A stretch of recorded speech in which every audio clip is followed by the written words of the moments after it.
Right now on Good Morning America First Look, cleanup is underway from Hawaii to Indiana after days of deadly severe weather as another round of storms moves east and millions swelter in the south. Fans are mourning Hayden Panettiere as new details emerge about her death. Why full answers may be months away. President Trump threatens to bomb a longtime American ally as the deadline to end the Iran war expires with no deal. Plus, more than a dozen current and former Penn State students are charged in connection to an alleged cocaine ring run out of fraternity houses. Meta heads to federal court today in a landmark trial over kids and social media. A woman fights a parking ticket with the ultimate excuse. She was busy being brought back from the dead. And the film that sold 300 tickets in its first 10 days that is now making millions.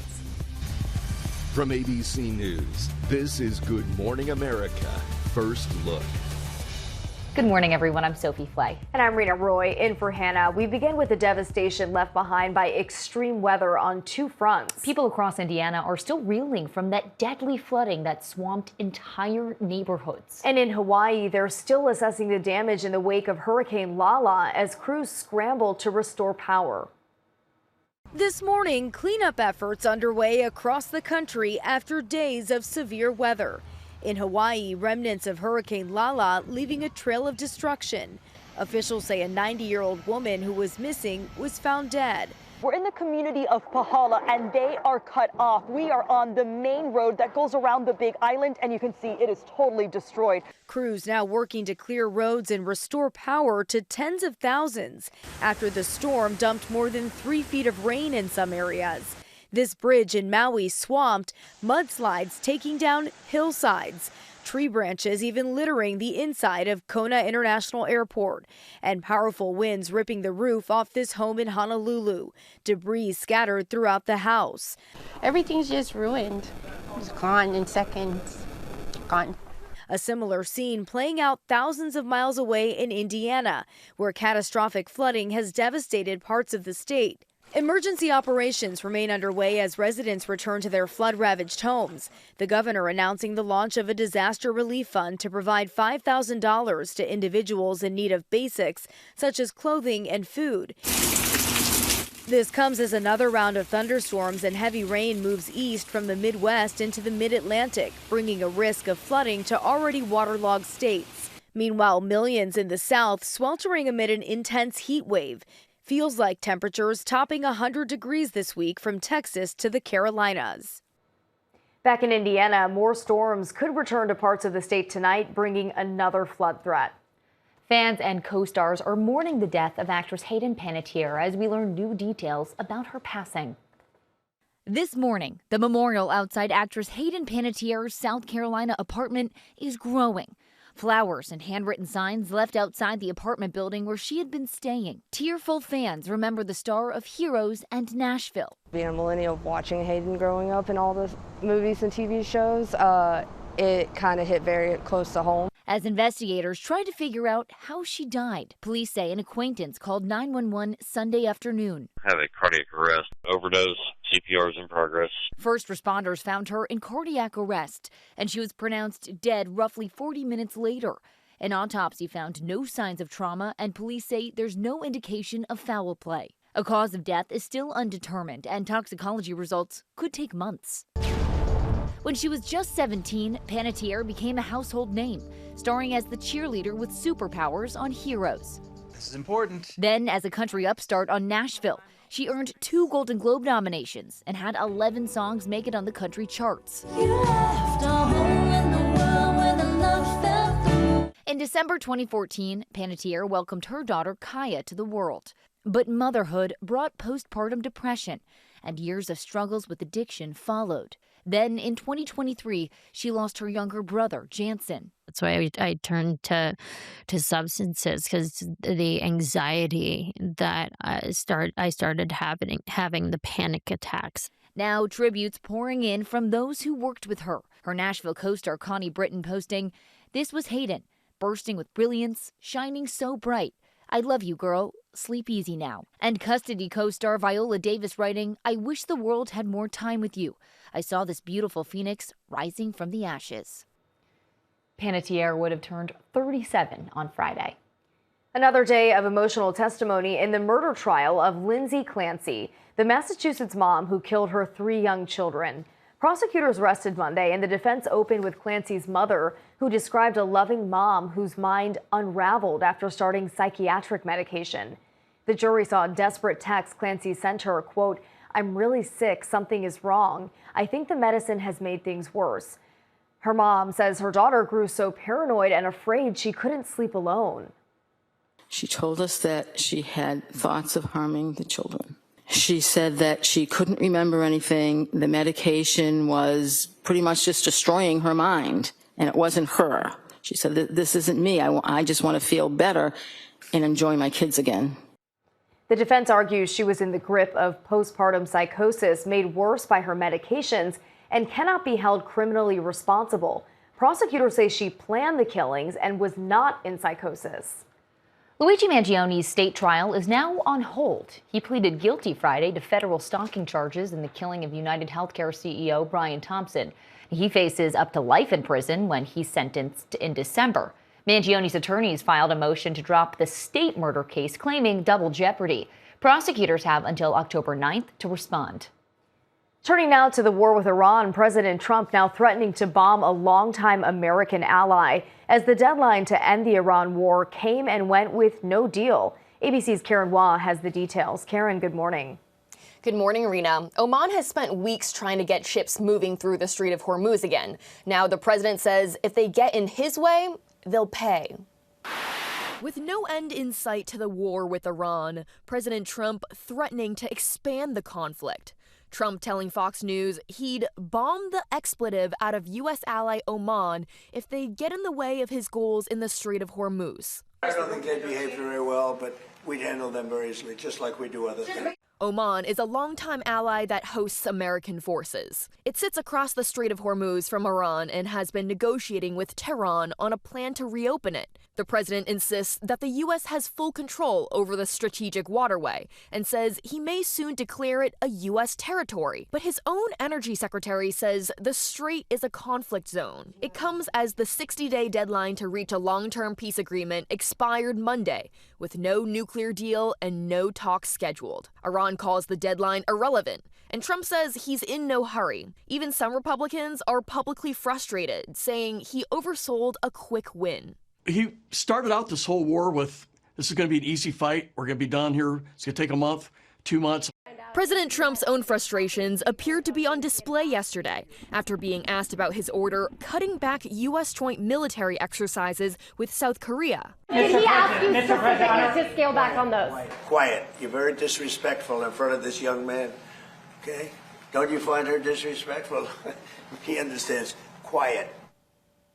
Now, President Trump says he cut those drills because Seoul refused to help with his war against Iran. But South Korea says the exercises started on schedule yesterday anyway and go through the 27th. Sophie? Karen, thank you for that report.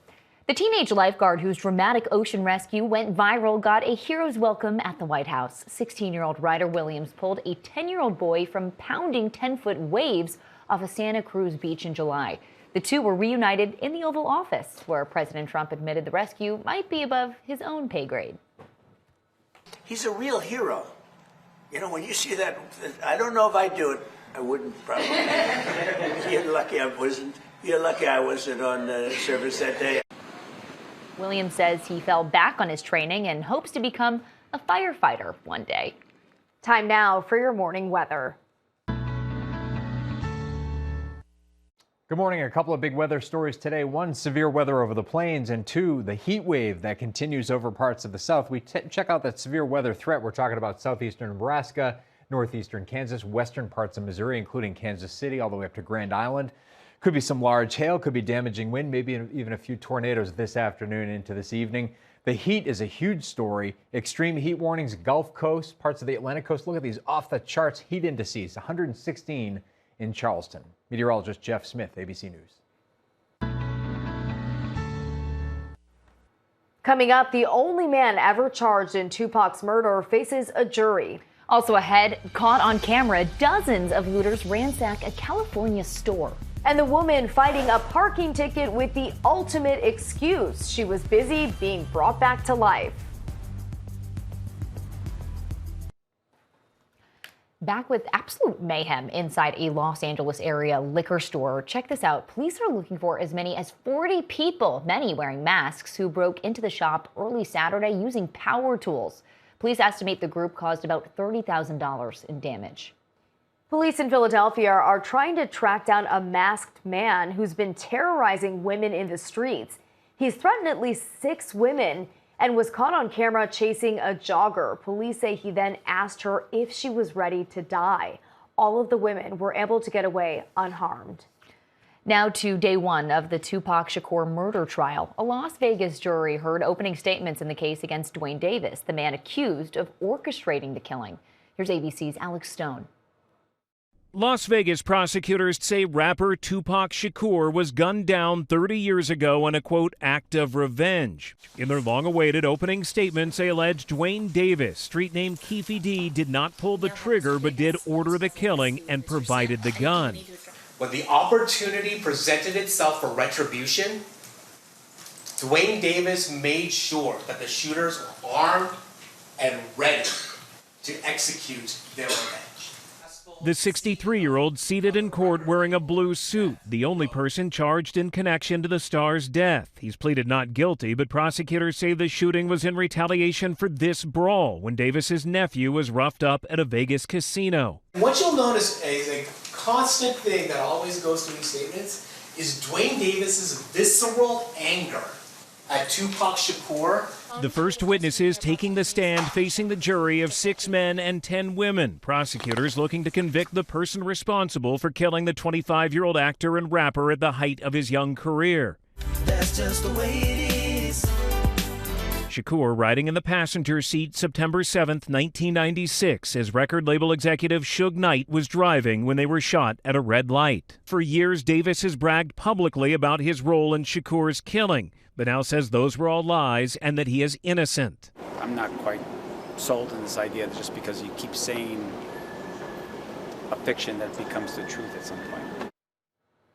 Alex, thank you. Coming up, the alleged cocaine ring tied to Penn State run out of fraternity houses. Also ahead, the daring rescue of a dog stranded overnight on a cliff ledge. Back now with a rescue near Nashville. Officials say a dog named Carl spent about 17 hours trapped on a cliff after a 120-foot fall. Firefighters rappelled down to get him from the ledge. The man who shot the footage said it's a miracle Carl survived. Meta heads to federal court today in a case that could reshape social media. 4 states argue Facebook and Instagram were designed to hook children and that Meta knew the risks and misled the public. Legal experts compare the case to the landmark litigation against Big Tobacco. The company's lawyers say penalties could reach $1.4 trillion. Meta denies any wrongdoing, and CEO Mark Zuckerberg is expected to testify. Prosecutors say Pennsylvania's largest university was the home of an alleged cocaine trafficking ring. Suspects include current and former students and one of their parents. Here's ABC's Lionel Moise. This morning, 14 people, including 13 current and former students, are charged in an alleged cocaine trafficking ring at Penn State. Officials say between 2023 and 2024, 2 of the suspects made regular trips to New York and Philadelphia to buy as much as 1 kilogram of the drug at a time.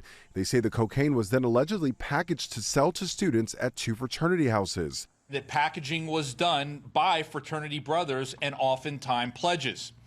In fact, we found a pattern of events that showed cutting and bagging cocaine was, for some pledges, an indoctrination into the Delta Upsilon and Sigma Chi fraternities. The drugs were allegedly then sold to other students with payments in cash or using apps. Officials say one of the suspects was known as the largest dealer of coke for Penn State students.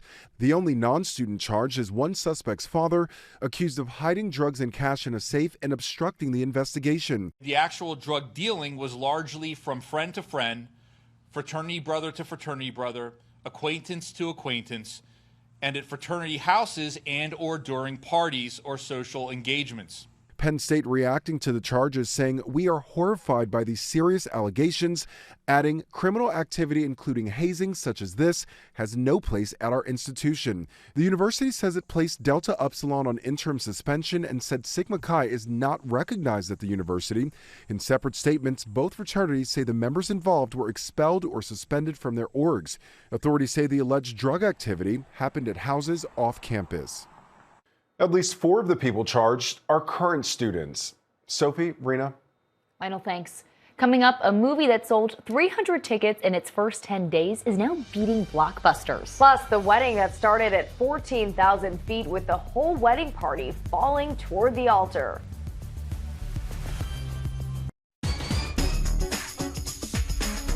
Time to check the pulse. We begin with one of the biggest box office surprises of the year. Yeah, no kidding. Listen to this. A Chinese film titled New Lies sold fewer than 300 tickets in its first 10 days, but the film quickly got attention online for its crude animation, and now curious moviegoers are packing theaters. You guys, it's now earned more than $2 million, more than 10,000 times its reported budget of just $200. That's crazy.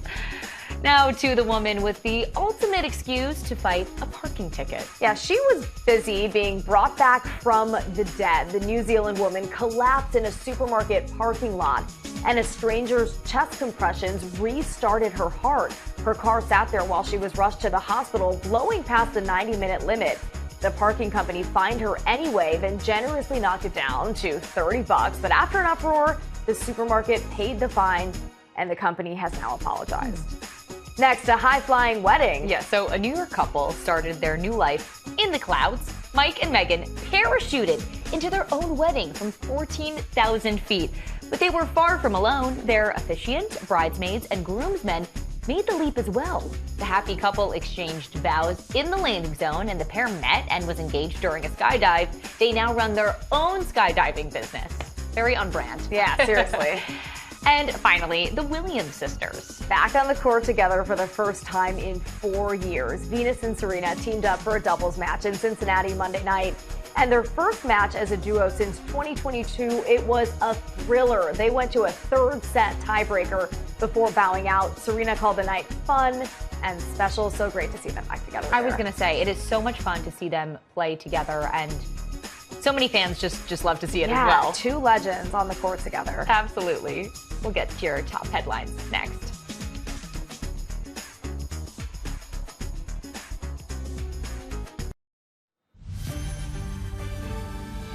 Checking more top stories, South Carolina officials are still determining what killed actress Hayden Panettiere. Officials say they found her in cardiac arrest at a home in Greenville Sunday afternoon.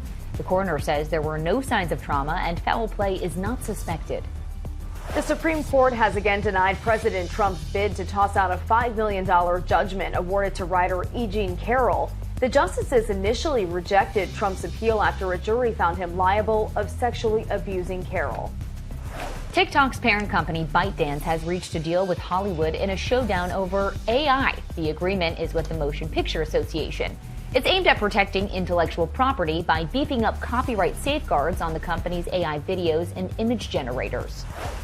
Today's weather, triple-digit temperatures in the west. A cold front enters the Midwest. A heat wave continues in the south, and seasonal temperatures in the northeast.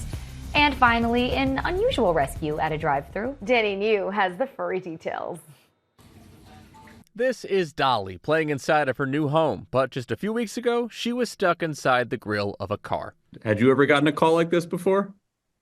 Not as in the tow industry, never. Jordan McKnight here was on call that day at an Iowa towing company when a call came in from Animal Services. Specifically, it came from Officer Kathy Pike, who was standing in the drive-thru of a coffee shop where a crowd of people were now standing around a woman's Honda. She had no idea until she was in the drive-thru, and I think that's just because she had her window down trying to make her order, and so then she could hear the mowing, and she was like, well, where is that coming from? Kathy says the woman did not know how the stray kitten got in there, but Kathy immediately started pouring water for her on this humid 98-degree summer day.